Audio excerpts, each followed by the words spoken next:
C'est ici, dans ce pays du golfe de l'Isère, le long de ce petit fleuve que nous avons vu naissant du côté de Volkerinkor, eh bien c'est ici que place la légende du golfe de l'Isère. Ce golfe a été créé par la transgression maritime dunkerquienne au temps des Mérovingiens, au temps du roi Dagobert. Et en ce temps-là, il n'y avait personne dans cette plaine de Flandre qui était sous l'eau, complètement sous l'eau. Et un peu plus tard, au temps des Carolingiens, eh bien, se place l'épisode, la légende du comte de Flandre, le comte de Flandre, Balduin Iserine, que les historiographes français ont traduit par Baudouin bras de fer, Iserine, alors qu'en réalité, Iserine, ça voulait dire de l'Isère. C'était Baudouin de l'Isère qui avait mis son petit château dans un coude de l'Isère. Et la légende dit qu'un jour, il a tenté le diable, il a traversé l'Isère tout seul, comme un grand, sans peur. Et au milieu de ce fleuve, il s'est fait attaquer par une puissance surnaturelle dont il ne distinguait pas les traits. Il n'a jamais su qui c'était, si c'était une sorte de diable, une sorte d'envoyé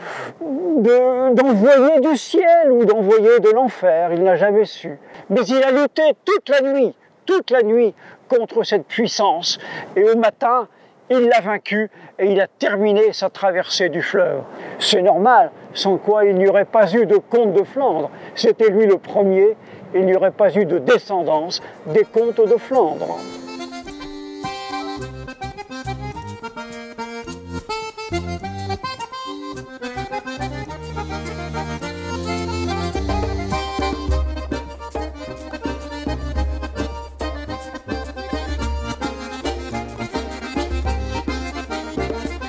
Le long de l'ancien golfe de l'Isère, avant Dixmude, pas loin de Dixmude, eh bien il y a l'eau, l'O-L-O.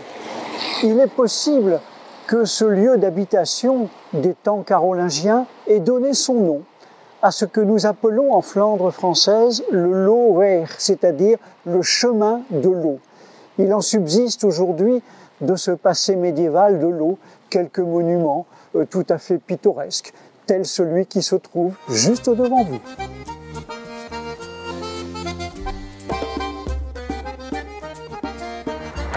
L'inscription bien visible, Portus Dixmuda, est là pour nous rappeler que Dixmude veut dire l'embouchure de l'Isère. C'est là le fin fond du golfe de l'Isère.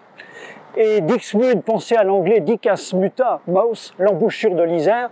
Dixmude a grandi, a cru, a pris de la prospérité grâce au golfe de l'Isère et ensuite à la relation que Dixmude a nouée avec Furnes et puis Nieuport au Moyen-Âge. Donc Dixmude doit sa prospérité à l'Isère.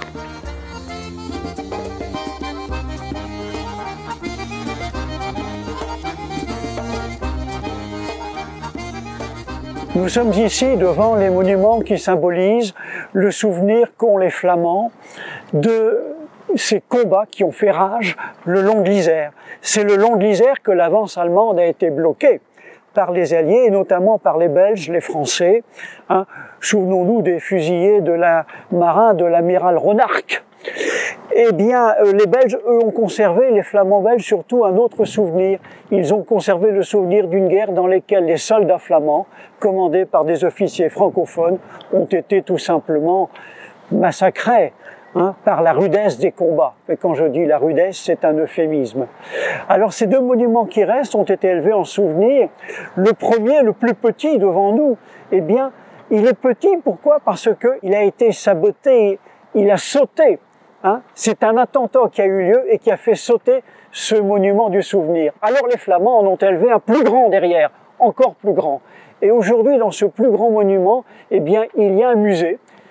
Monté tout en haut de ce musée qui rappelle la guerre 14-18 et qui est en même temps un hymne aux combattants flamands, eh bien, montez tout en haut par l'ascenseur et descendez tous les étages. À chaque étage, il y a des salles de souvenirs et de documents historiques.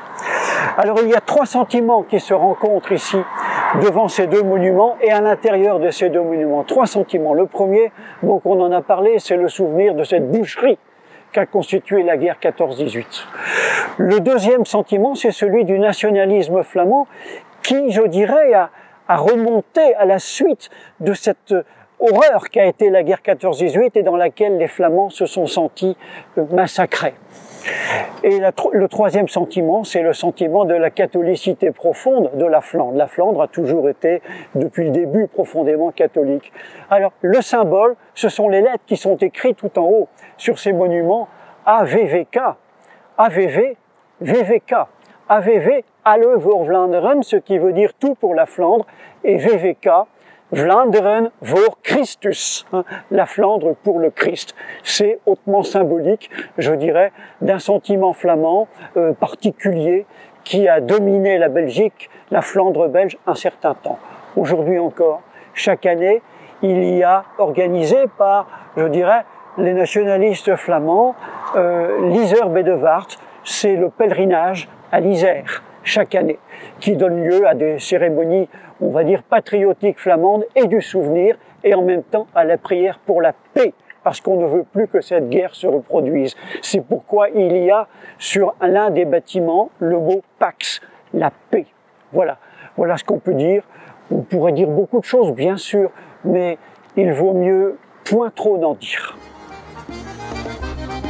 Cette grande place de Dixmude symbolise pleinement tout ce que peut faire l'homme, tout ce que peut faire le flamand chez nous pour reconstruire le havre de paix après l'horreur de la guerre. La guerre, cette horreur, eh bien heureusement après il y a la période de paix et de reconstruction. Et dans cette période de paix, on renoue avec les traditions de la Flandre. On a su le faire à Bailleul. Hein, c'est magnifique à Bailleul. Mais ici, on a fait également de fort belles choses. On a utilisé le matériau local, la brique de sable, et sans arrêt, on s'est rattaché à cette période magnifique pour la Flandre qui était la Flandre médiévale. Voilà, alors cette grande place de Dixmude, avec en arrière-plan l'église Saint-Nicolas, eh bien tout cela symbolise tout ce qu'on peut faire en période de paix dans notre Flandre, que ce soit en France ou que ce soit en Belgique, pour faire en sorte que notre cadre de vie, eh bien, il soit beau.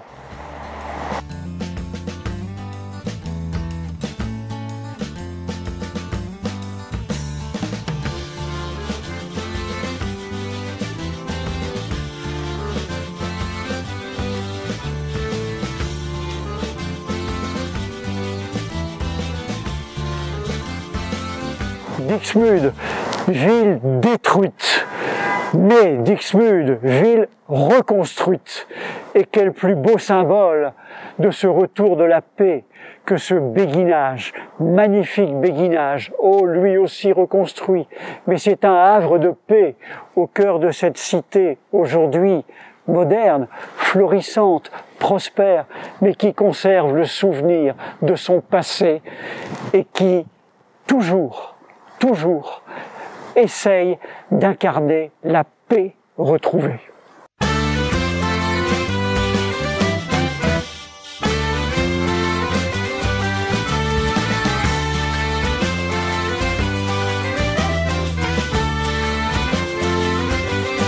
J'ai failli faire comme De Gaulle, Paris. À un moment donné, je peux prendre l'accent de Gaulle. Hein, ça me... Dixmude, détruite, Dixmude, meurtrie, mais Dixmude, reconstruite. J'aurais pu le faire.